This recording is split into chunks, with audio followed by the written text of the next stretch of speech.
Halo semuanya, perkenalkan nama saya Coki Dayu Mugi Pranata dengan NIM Aktir 55. Di sini saya ingin menjelaskan mengenai apa perbandingan dari tiga perangkat software seperti Microsoft Word, WPS Office, dan juga Google Docs. Halo semuanya, perkenalkan nama saya Coki Dayu Manyu dengan NIM Aktir 55. Pada kesempatan kali ini, saya ingin menjelaskan mengenai perbandingan software dari Microsoft Word, WPS Office, dan juga Google Document. Oke, jadi yang pertama itu ada Microsoft Word. Microsoft Word merupakan sebuah pengolah kata yang sangat populer dan umum digunakan di berbagai sektor profesional, baik itu di kuliah atau kampus, sekolahan, dan juga kantor. Fungsi utama dari Microsoft Word yaitu membuat dan mengedit dokumen teks. Kelebihannya itu fiturnya lengkap, berintegrasi dengan Microsoft 365, dan mampu digunakan secara kolaborasi dengan real time, jadi dengan waktu yang sama. Kurangannya, Microsoft ini berbayar dan juga memiliki ukuran file yang besar ketika disimpan. Lalu software ataupun perangkat lunak yang kedua ada WPS Office. WPS Office terkenal karena ukurannya yang ringan dan bisa digunakan dalam versi gratis. Fungsi utama dari WPS Office yaitu membuat dan mengedit dokumen dengan antarmuka yang familiar. Yang kedua ada kelebihannya yaitu kelebihan dari WPS Office yaitu gratis, namun setiap kali kita menggunakannya itu terdapat beberapa iklan yang mengganggu. Lalu antarmukanya WPS Office ini mirip dengan Word dan juga fiturnya cukup lengkap.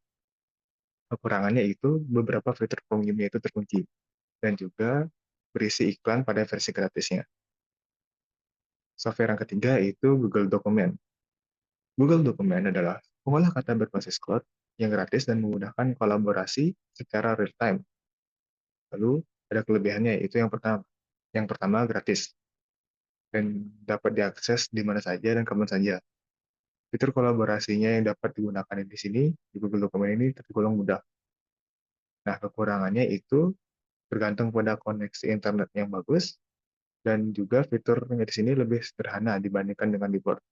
Jadi fitur-fitur yang ada pada Google Document ini terbatas dan tidak sebanyak di Word maupun WPS Office.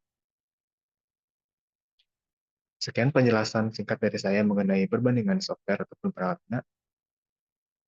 Sekian dan terima kasih. Halo semuanya, perkenalkan nama saya Niko Mangi Pramestia dengan NIM akhir 2301010029. Nah, jadi di sini saya mendapatkan bagian untuk menjelaskan model dari perangkat lunak. Yang pertama itu ada perangkat lunak Microsoft Word yang dimana menggunakan 3 jenis model. Yang pertama itu waterfall, digunakan untuk bagian-bagian yang sangat terstruktur dan membutuhkan perancangan yang detail. Lalu spiral. Model spiral ini digunakan untuk bagian-bagian yang membutuhkan iterasi dan evaluasi yang lebih cepat. Lalu yang terakhir itu ada model agile. Ini untuk pengembangan yang terutama untuk fitur-fitur baru dan perubahan yang cepat. Lalu di sini ada perangkat lunak WPS Office menggunakan 3 model. Yang pertama itu model interaktif dan inkrementasi. Yang dimana di sini memungkinkan WPS Office merilis fitur baru secara bertahap dan mendapatkan umpan balik pengguna dengan cepat. Lalu ada model agile yang dimana menekankan pada fleksibilitas, kolaborasi dan pengiriman produk yang lebih cepat. Lalu yang terakhir di sini ada DevOps yang dimana menggabungkan pengembangan dan pengiriman perangkat lunak dan meningkatkan kualitas. Lalu untuk perangkat lunak yang terakhir di sini ada Google Docs yang dimana di sini ada 3 model pengembangan. Yang pertama itu ada Agile yang dimana memungkinkan fleksibilitas dan adaptasi terhadap perubahan yang cepat.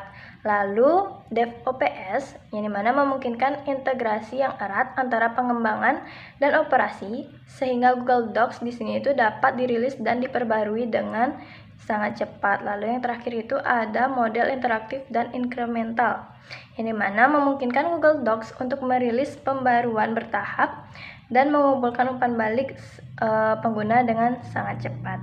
Sekian, terima kasih. Halo semua, perkenalkan nama saya Igusti Ngurah Arya dengan NIM 23010146. Di sini saya akan menjelaskan mengenai perbandingan kriteria dari 3 aplikasi yang kita tentukan. Ada Microsoft Word, WPS Dokumen, Google Docs. Nah, kriteria yang saya ingin bandingkan mencakup 5 aspek. Yang pertama, platform yang didukung, harga atau lisensi, format file, ketersediaan offline, dan kolaborasi secara real-time. Nah, untuk platform yang didukung, Microsoft Word mendukung platform Windows, macOS, iOS, dan Android. Begitu juga dengan WPS Dokumen. Namun sedikit berbeda dengan Google Docs, karena Google Docs ini berbasis web, kita harus mengaksesnya melalui browser dan juga mendukung iOS dan Android. Selanjutnya mengenai harga atau lisensi. Seperti yang kita tahu, Microsoft Word atau package besarnya Microsoft Office, untuk kita dapat menggunakannya, kita harus melakukan pembelian lisensi atau pembelian produk. Berbeda dengan WPS Dokumen, kita dapat mengakses atau menggunakan produk tersebut dengan gratis. Namun untuk dapat mengakses fitur lanjutan atau fitur premium, kita harus melakukan pembayaran lisensi. Nah, di sini Google Docs secara fully atau sepenuhnya dapat diakses dengan gratis karena kita dapat mengaksesnya melalui browser. Selanjutnya mengenai format file. Di sini Microsoft Word mendukung format file export berupa dokumen X atau dokumen cross-platform dan dokumen PDF dan lain sebagainya. Begitu juga dengan WPS. Namun sedikit berbeda dengan Google Docs, terdapat format tambahan secara khusus, yakni Google Docs atau G-Docs.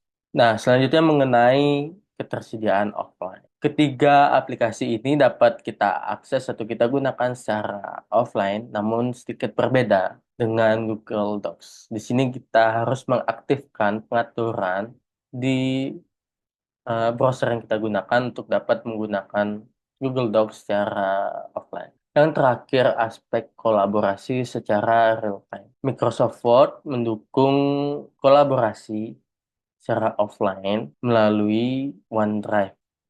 WPS Dokumen ini juga dapat mendukung kolaborasi secara real-time. Terdapat fitur seperti share link dokumen yang sedang kita kerjakan sehingga kita dapat membagikannya kepada rekan atau partner kolaborasi kita. Begitu juga dengan Google Docs dapat mendukung kolaborasi secara real-time, namun di sini menggunakan Google Drive sebagai base collaboration tools-nya. Sekian presentasi yang dapat saya sampaikan. Terima kasih. Halo, perkenalkan, nama saya Vanessa Kumari dengan NIM akhir 37. Hari ini saya akan menjelaskan tentang FISIP model. Jadi FISIP model merupakan singkatan dari Flexible, Iterative, Small Increments, dan Prototyping. FISIP model ini mencerminkan prinsip-prinsip dasar pengembangan perangkat lunak yang lebih responsif dan cepat. Maka model ini itu berkaitan erat dengan pendekatan tentang rapid software development dan agile development. Adapun juga ciri-ciri dari FISIP model sendiri, dan ciri-cirinya akan dijelaskan oleh teman saya yaitu Arsa. Halo semuanya, perkenalkan nama saya Harsa Dewi Aldora Ananta, sering dipanggil Harsa dengan NIM akhir 34. Setelah dijelaskan oleh Nisa terkait definisinya, saya akan menjelaskan terkait ciri-cirinya. Yang pertama ada fleksibel, di mana proses harus bersifat fleksibel agar perubahan kebutuhan dari pengguna dapat dengan mudah disesuaikan. Yang kedua, iteratif, di mana pengembangan dilakukan melalui siklus berulang, yang setiap siklus menyempurnakan serta menambahkan fungsi baru. Dan yang terakhir ada increment kecil. Pengembangan dilakukan dalam tahap-tahapan yang kecil yang dapat diuji setiap kali iterasi selesai sehingga risiko dapat dikurangi. Sekian dari presentasi saya, terima kasih.